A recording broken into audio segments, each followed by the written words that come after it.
I don't deny my past, you know what I mean? I'm not that same person, but I don't deny my past. And I was a Windrush baby. My mother come over from Jamaica. After 6 weeks, I ended up in Dr. Bernardo's, basically an orphan, because she couldn't care for me. She had to live with her brother because she was pregnant when she come over. She didn't know. 2 weeks on the boat. And she was 17. And she come out to be a nurse. She couldn't get the nurse's job. She couldn't pay for the digs, and she had to live with her brother as a husband and wife.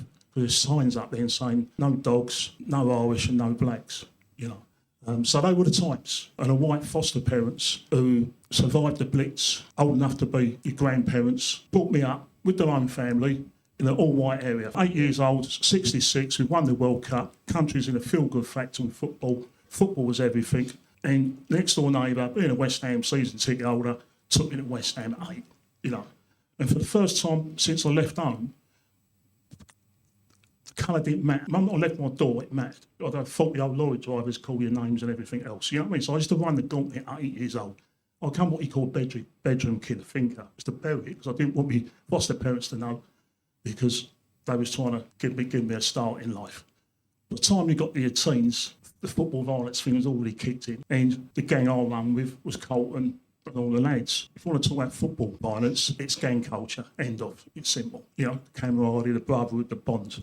Now, I couldn't fit in at school, I couldn't fit in my neighbourhood, but I fitted in with the gang. I can cite one big memory of that.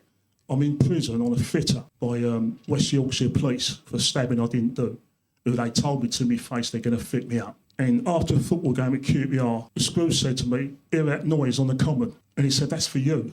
He said, go to the window and look out and listen. I went to the window with 3 bars and everything. All I could hear was my name. And there must have been about 100 to 200 fans that had come after the match, yeah, singing my name.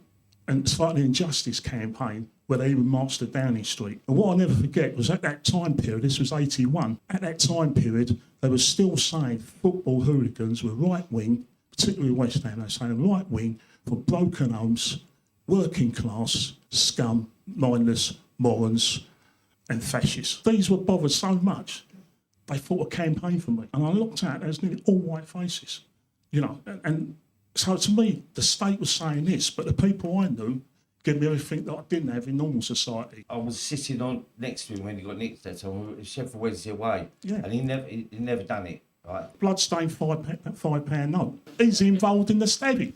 I couldn't say anything. So I took away to forensic. Next week, back in court. Yes, Your Honour, what is it? And the police didn't want to say. And the judge pushed them and said, well, what is it? What's the results of forensic? They said, hamburger sauce. I thought I was a lucky one because I won the money at cards. Now I'm looking at going down for hamburger sauce.